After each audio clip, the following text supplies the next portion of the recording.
welcome to The Right Look, a fashion exhibition by the Vault in partnership with the Frank Lloyd Wright Foundation and Monona Terrace. We're so honored to have all of you here tonight for a journey of architecture and design through fashion. First of all, how incredible was that set by our DJ Brady Ludson, saxophonist Sam Fox? Let's hear it.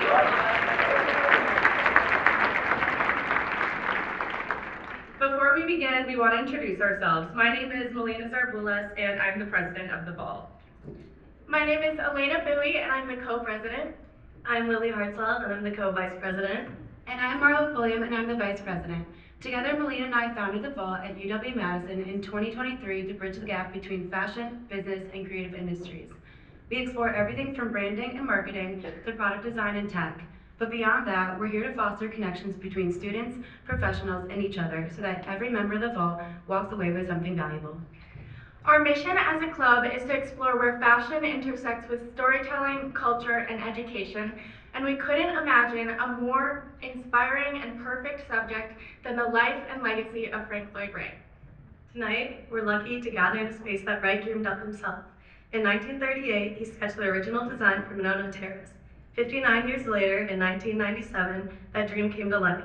Now, nearly 90 years after that first sketch, we're here to celebrate Wright's legacy with a new generation of creators, designers, and dreamers.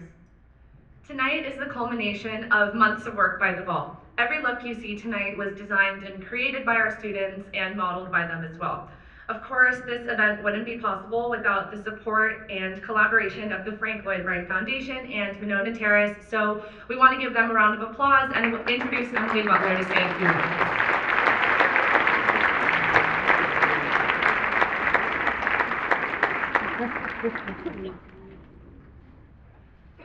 Good evening, everyone. My name is Emily Butler, and I am the Vice President of Strategic Partnerships and Initiatives for the Frank Lloyd Wright Foundation.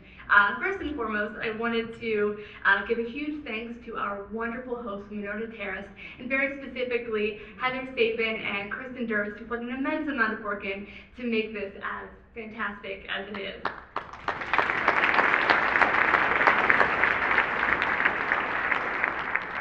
The Frank Lloyd Wright Foundation was formed by Wright himself to continue his legacy and vision for architecture, which is best expressed in his own words. The mission of an architect is to help people understand how to make life more beautiful, the world a better one for living in, and to give reason, rhyme, and meaning to life. We do this through our mission to inspire people to discover and embrace architecture for better living through meaningful connections to nature, the arts, and each other, which is not that dissimilar to the mission just expressed by these young ladies behind me. The Frank Lloyd Wright Foundation could not be more excited to partner with Monona Terrace and the Vault to bring to you tonight the Wright Look. While Wright believed that architecture was, of course, the mother arts, he celebrated all the arts, and fashion was indeed no exception. Wright was well known for his textile and rug designs, but lesser known is that Wright himself designed dresses for a select few clientele. And the Fellowship designed stunning costumes for theatrical and dance performances that were hallmarks of life of Fellowship at Taliesin and Taliesin West. These young visionary artists here today have worked so hard to bring to life Wright's architecture through fashion. And they are truly continuing his legacy of innovation and forward-thinking design. So please join me in giving them a wonderful round of applause for all of their hard work.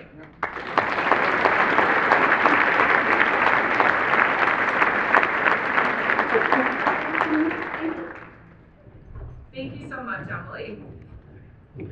So tonight's show is divided into 4 acts, starting off with Act 1, The Life of Frank Lloyd Wright, where we'll dive into a short biography.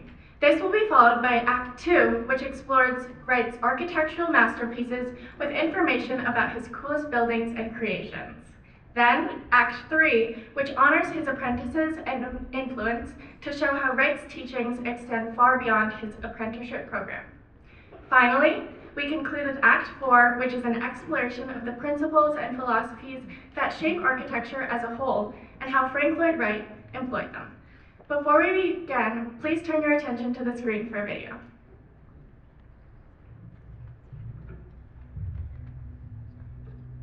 Good evening, everyone. and welcome to the Vault's Spring/Summer 2025 Fashion Show. We are thrilled to present a groundbreaking collaboration between the Vault at UW-Madison, the Frank Lloyd Wright Foundation, and Monona Terrace, a celebration of design, innovation, and the enduring spirit of one of the world's most iconic architects, Frank Lloyd Wright. This year's show is unlike anything we've ever done before. As always, the Vault's mission is to dismantle the narrow perception of the fashion industry, redefining it not just as clothing and aesthetics, but as a dynamic intersection of business, technology, and creativity. And tonight, we take that mission to new heights, inviting you to explore the architectural genius of Frank Lloyd Wright through the lens of fashion. Welcome to The Right Look. Tonight's show unfolds in 4 acts, each one inspired by a unique aspect of Wright's legacy. Over 50 original designs have been created by Vault members for Vault member models, each piece a thoughtful tribute to architecture as both art and experience. This semester, our designers have studied blueprints instead of mood boards, translating geometry, line, texture, and space into movement and fabric. As we begin, we kindly ask that you observe the following. Photos and videos are encouraged. Silence your phones to maintain the ambience. And please, hold applause until the end of the show to fully honor each designer's vision and the story they're telling. Tonight, we invite you not just to see the show, but to experience it and learn from it, to step into a world where architecture becomes fashion and fashion becomes a tribute to legacy. So thank you for being here. Let's celebrate the power of creativity across disciplines, across generations, and across time. Let's begin. We begin tonight with Act 1, The Life of Frank Lloyd Wright. Before the buildings, before the blueprints, there was the man, a visionary shaped by landscape. This act traces the early years, the influences, the losses, and the driving force behind one of architecture's boldest minds. So, through fashion, we must begin with a brief biography, because that's the foundation of everything that follows. Here he is, Frank Lloyd Wright himself, architect, rebel, visionary. Born in 1867, Wright rewrote the rules of how we live inside them.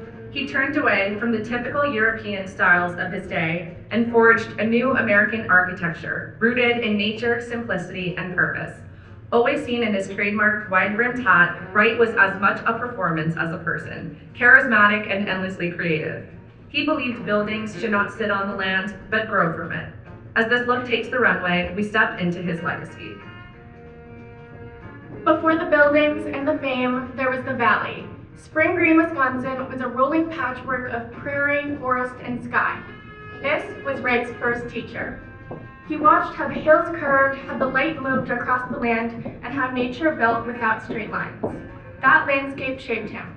It would whisper a truth that he would carry with him forever, that architecture should grow from the earth, not fight it. This look is rooted in that quiet and powerful beginning.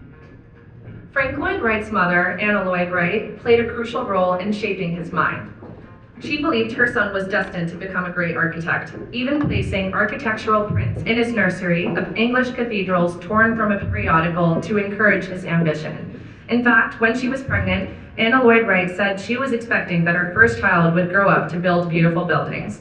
Wright credited her with instilling in him both intellect and artistic ambition. In 1886, Frank Lloyd Wright, just 19 years old, enrolled in the University of Wisconsin-Madison. He joined Phi Delta Theta and found community. He took classes part-time for 2 semesters and worked with noted professors of civil engineering and architecture. His uncle, Jenkin Lloyd Jones, commissioned Unity Chapel, which was his first encounter with real architecture.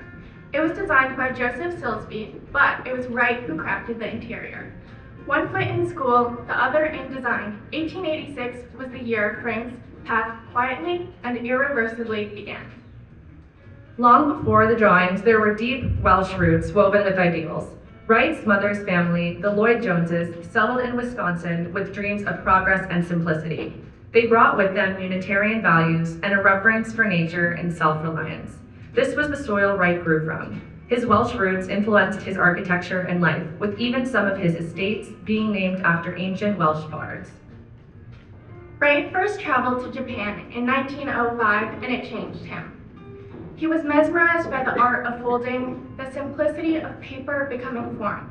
Origami wasn't just decoration for him, it was structure, rhythm, and space. He saw it in what he craved in buildings, which was clarity and grace.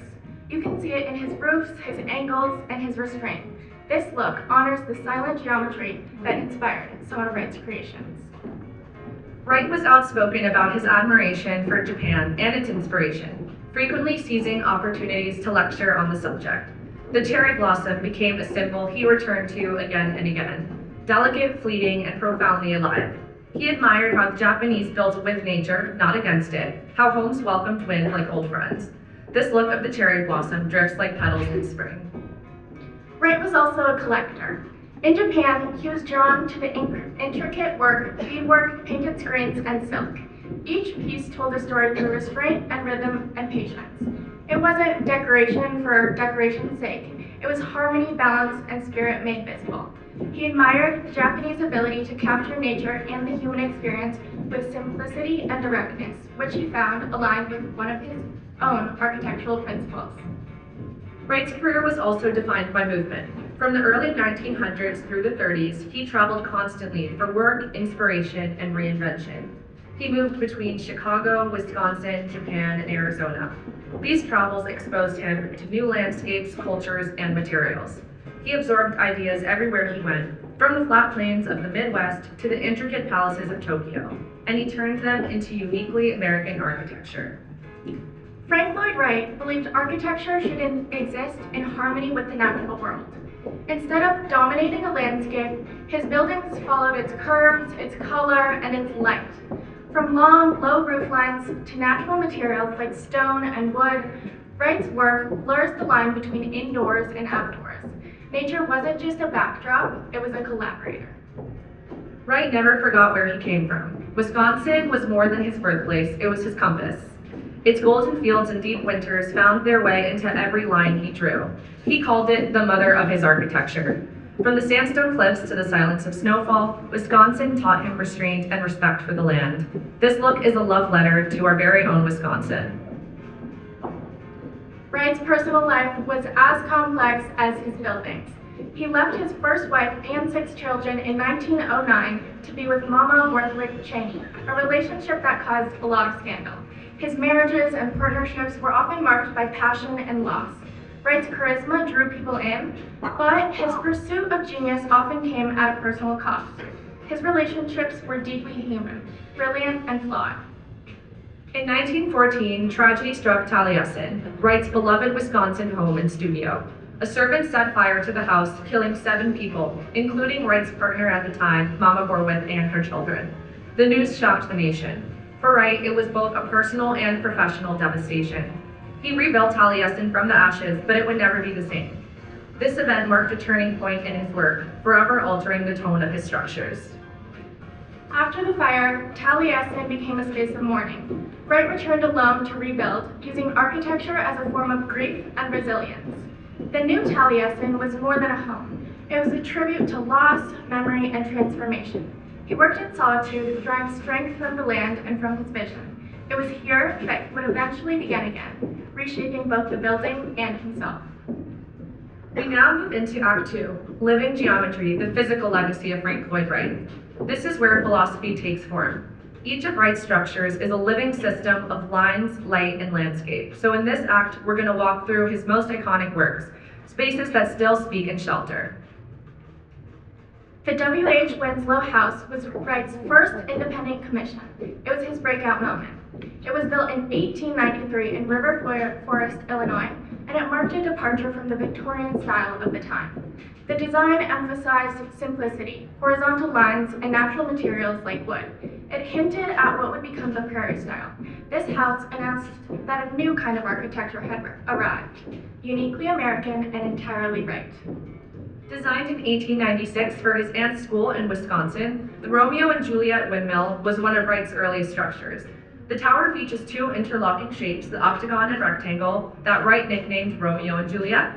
It was both functional and expressive, showing his early interest in geometric forms.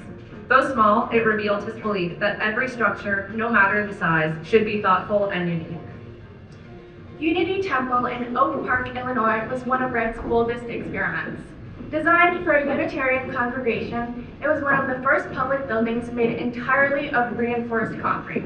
Columns, lights, wells, and layered geometry gave it both softness and solemnity. The interior is geometry layered and filled with natural light, reflecting Wright's emphasis on unity between space and experience. Unity Temple is considered by many to be the first modern building in the world. The Roby House, located in Chicago, is a defining work of the prairie style. Completed in 1909, it features long horizontal lines, overhanging eaves, and custom stained glass windows known as light screens. These windows filter sunlight in geometric patterns, adding movement and warmth to the interiors. The house was radically modern for its time and remains one of Wright's most studied residential works. Taliesin, built in Spring Green, Wisconsin, was Wright's personal home, studio, and school. First constructed in 1911, it was destroyed twice, by fire in 1914, as we mentioned, and again in 1925 by an electrical fire in Wright's bedroom. It was rebuilt each time. The property evolved over decades, reflecting Wright's changing ideas and personal history. It became the physical heart of his architecture philosophy and later the headquarters for the Taliesin Fellowship, his architectural apprenticeship program. The Emil Bock House was built in 1915 on Chicago's north side. It's a late example of Wright's prairie style, but on a smaller urban scale. The compact footprint and cubic forms reflect Wright's transition toward more simplified geometric structures. Built just before he shifted into his textile blocks and Usonian phases, it marks a quiet evolution in his residential work. Hollyhock House, built in Los Angeles for an oil heiress, was Wright's first commission in California. It blends elements of Mayan revival and early modernism. Named for Barnsdall's favorite flower, hollyhock motifs appear throughout the design, especially in the stylized floral reliefs on the exterior. This project also marked the beginning of Wright's experimentation with theatrical, site-specific design in warm places. West Hope was designed for Wright's cousin, publisher Richard Lloyd Jones, and built in Tulsa, Oklahoma in 1929. Made of concrete and glass blocks arranged in a repeating pattern, it reflects his exploration of modular design. The building combines industrial elements with a sense of rhythm and transparency, unusual for residential architecture at the time. Falling Water is one of the most famous homes in the world. Built between 1935 and 1939 in rural Pennsylvania, it was designed for the Kaufman family as a weekend retreat. This house is dramatically cantilevered over a waterfall, integrating the architecture directly with the surrounding landscape. Wright used reinforced concrete, sandstone, and large pieces of glass to dissolve the boundaries between inside and out. Falling Water is a textbook example of his principle of organic architecture. It didn't sit on the land, it grew from it. Today, it's considered one of the greatest architectural works of the 20th century. The Johnson Wax headquarters in Racine, Wisconsin, was Wright's attempt to rethink the modern office. Built in the late 1930s, it features custom lily pad columns and an open-plan interior lit by tubular glass skylights. The curved corners, brickwork, and inventive use of glass tubing gave the space a futuristic feel. It was designed to be both efficient and inspiring, a new vision for corporate architecture. Taliesin West was Wright's winter home and studio in the Arizona desert. Built starting in 1937, it became a working laboratory for architecture, education, and experimentation. Wright used local materials like desert rock and sand mixed into concrete. The low, angled roofs and deep overhangs responded to the harsh sun and open landscape Taliesin West had. It's a community and home to the Taliesin Fellowship, and it's an ever-evolving architectural practice. Located in Madison, Wisconsin, the first Unitarian Society meeting house was designed by Wright for the congregation his parents helped found. It combines his early ideas of organic architecture with mid-century modernism. The building features a steeply pitched roof, exposed wood beams, and natural stone. It serves both as a house of worship and as an example of how Wright adapted his principles for community use later in life. Kentuck Knob, built in rural Pennsylvania in the 1950s, is one of Wright's Usonian homes. It's modest, low-profile house, and it's meant to blend with the landscape. It's set into a hillside and follows the hexagonal grid instead of traditional right angles. The materials of native sandstone and a copper roof connect the house to its surroundings. It was one of Wright's last residential projects, showing how he refined his vision even in his late 80s. The Max Hoffman House was designed by Wright in 1955 for Austrian car importer Max Hoffman. Located in Rye, New York, it features a long, low-profile flat roof and limestone walls that echo Wright's Usonian ideals. Though less well-known than some of his other residential works, it's a refined example of his late-period designs. Fashion designer Marc Jacobs purchased the Max Hoffman House in 2019. Recognizing the significance of the property, he undertook a meticulous restoration in collaboration with the Frank Lloyd Wright Building Conservancy. For the Max Hoffman house, Wright designed a custom rug featuring bold geometric patterns and warm muted tones. The design reflected his interest in integrating architecture with interior design. Every line, every surface, and every object was part of a unified vision. This rug remained largely unknown outside architectural circles until it was reinterpreted decades later in the world of fashion. Price Tower, built in Bartlesville, Oklahoma in 1956, is Frank Lloyd Wright's only realized skyscraper. Originally commissioned for the H.C. Price Tower, this 19-story tower was based on an earlier unbuilt design for a New York apartment complex. Its copper cladding, angular geometry, and asymmetrical layout made it stand out immediately.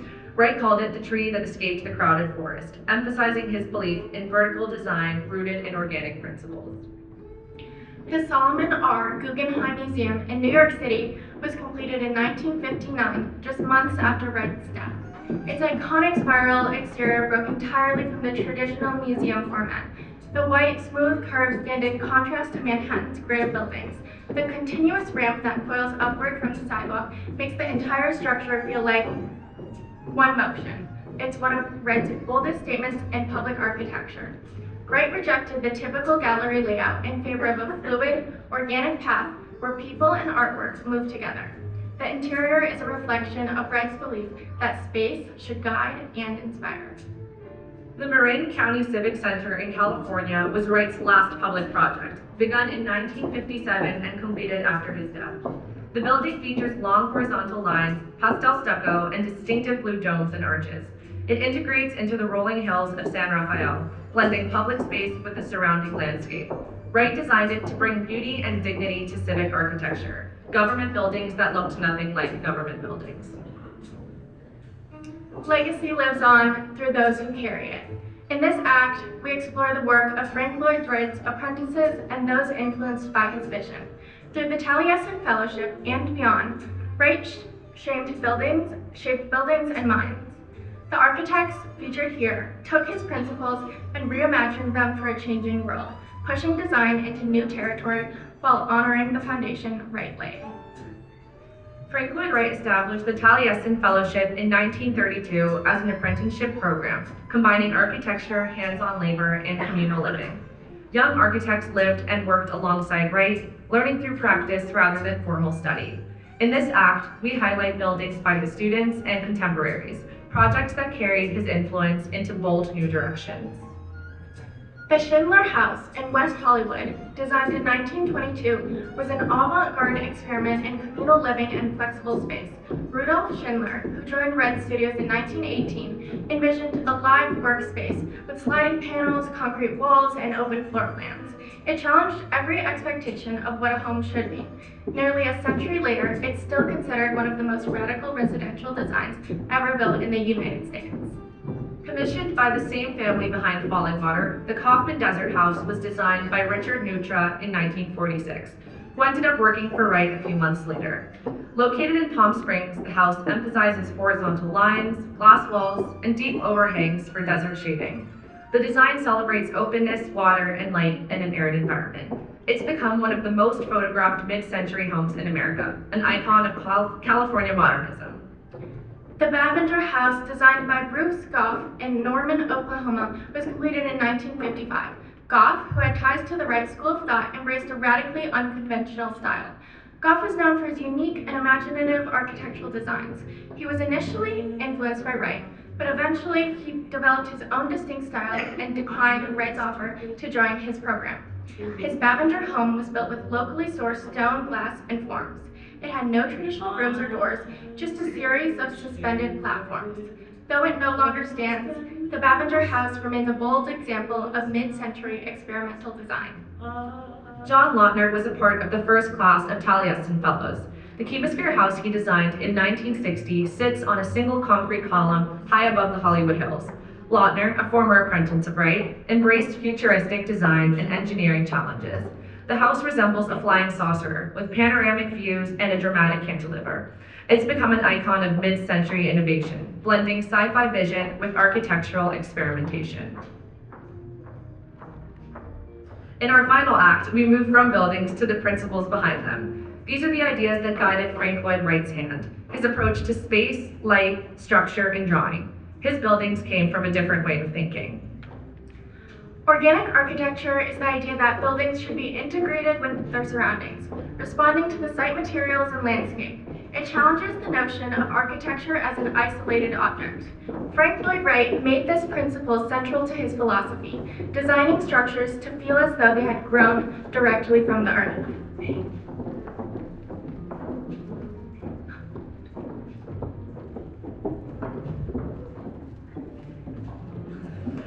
Grid systems have been used in architecture for centuries, from Roman city planning to modernist floor plans.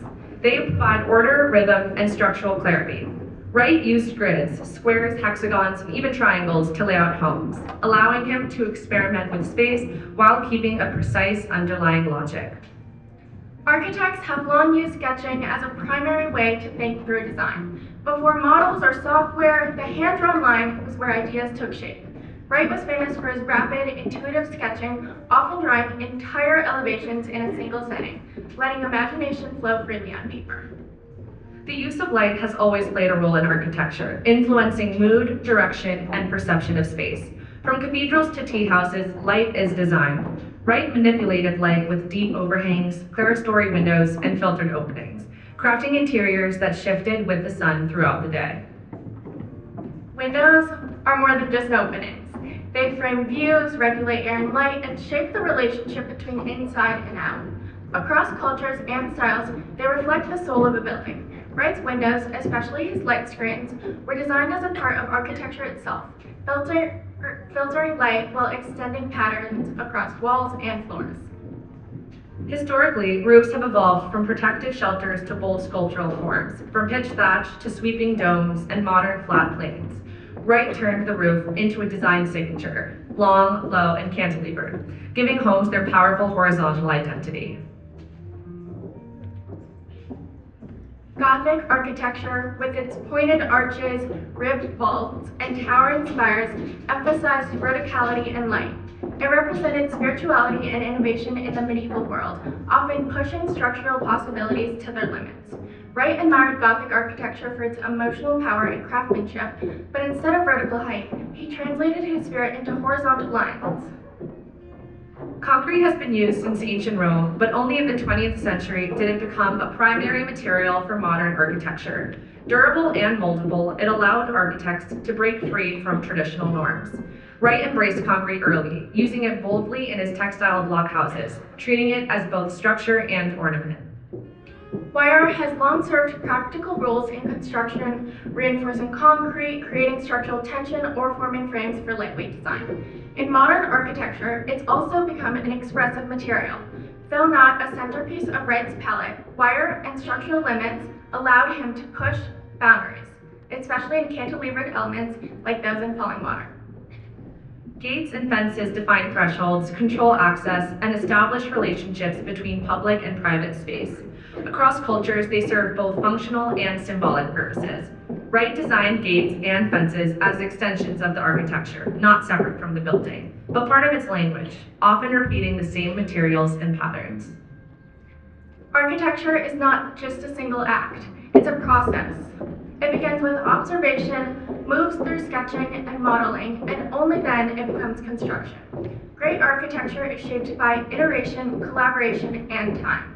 Wright's process blended art and discipline. His apprentices learned by doing, hauling stone, drawing by hand, or building alongside him from idea to execution.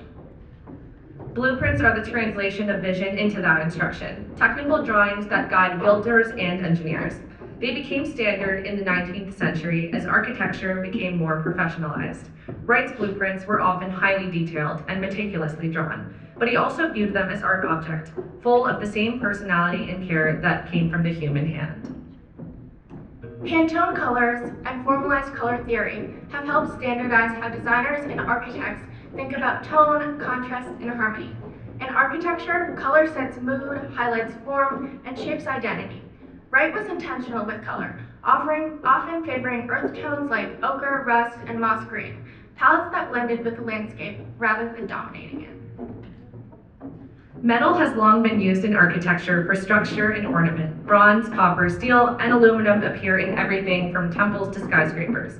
Modernism embraced metal as both expressive and functional.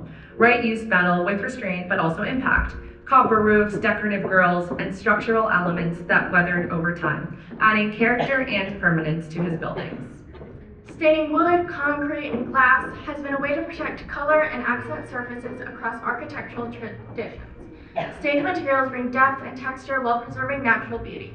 Wright frequently used stained wood and custom-colored finishes to warm interiors and unify materials, particularly in his prairie houses and Usonian homes. Natural integration means designing in response to the site, using local materials, framing natural views, and respecting terrain.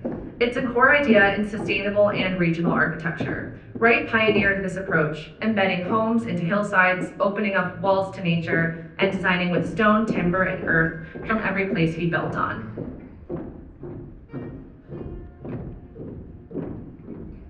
And with that, we conclude our journey through the life, legacy, and lasting influence of Frank Lloyd Wright.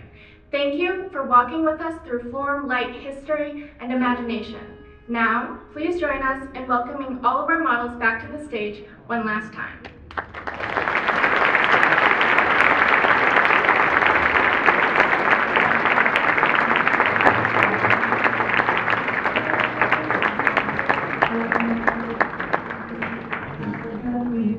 Your song, it's gone so sweet. I merely know the tune, so sweet,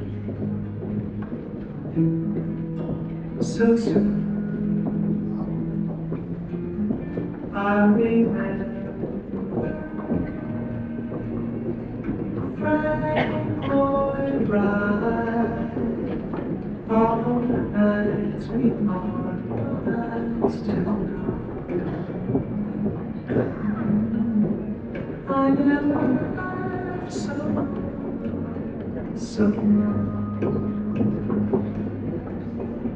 so long. All good days may come and all good days may go and never changing what I love you.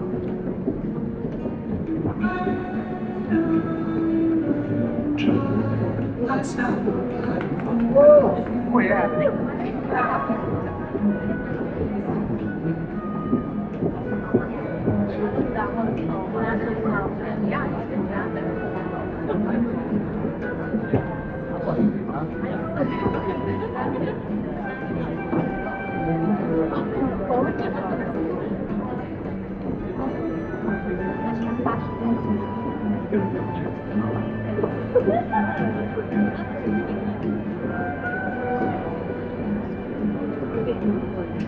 All good days may go down, all good days may go out, yeah, but changing won't love you.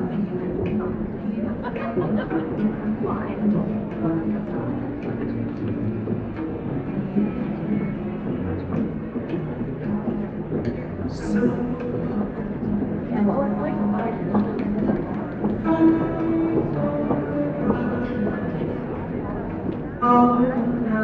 sweetheart, it's too dark.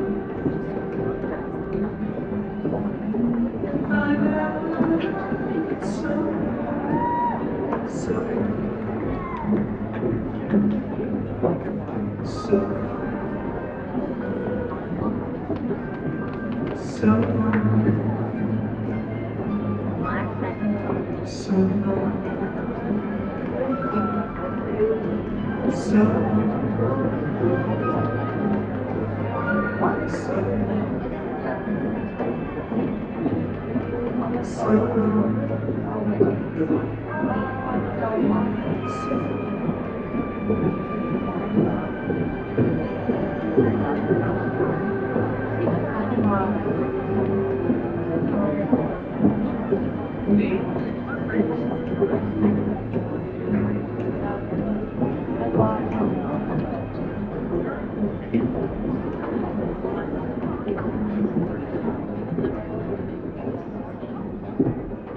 So that concludes tonight's event. Thank you so much for joining us. Before we go, we just want to give out a few thank yous. So first of all, thank you so much to our incredible fashion committee who created every look you saw tonight. Their vision and craft brought architectural history into motion. Hours each week.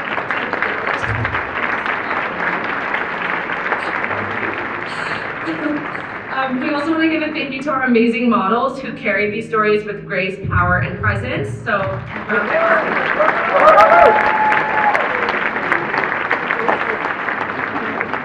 also thank you to the behind-the-scenes organizers, our hair and makeup crew, production crew, and everyone who brought care, energy, and brilliance to every detail.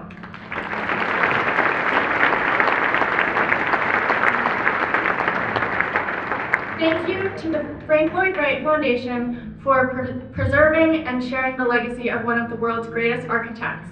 Your work keeps his spirit alive for generations of creators, thinkers, and dreamers, including all of us here tonight.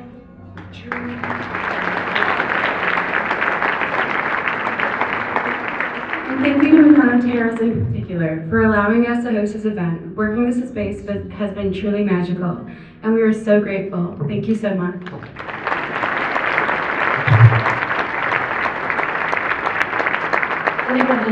Thank you to everyone at the Vault, our fashion organization, and creative business collective. We're honored to have brought this event to life.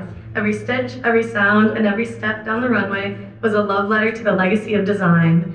Thank you for being part of this vision with us.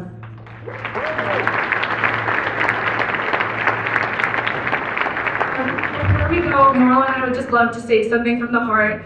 This is our last show as founders of the Vault. We started the Vault together not really knowing what it would become, and we just wanted to create something meaningful and creative that brought people together, and we're so amazed that it turned into this, which is just a room full of beautiful people. When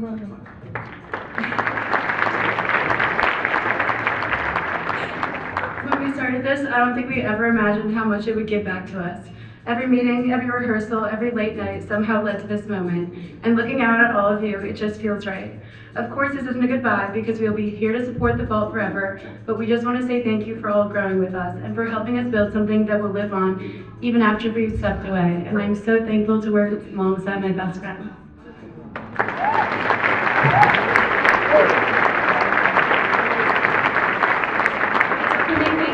Completely changed their college experience. It gave, definitely I can speak for myself, a purpose and community in some of the most unforgettable moments of my life. And I hope it has done the same for at least some of you guys. And we're just so happy to be here and to be able to end our time with something this special. So thank you so much to all of you for making it worth it. Vault forever. Have a nice night. We love you guys so much.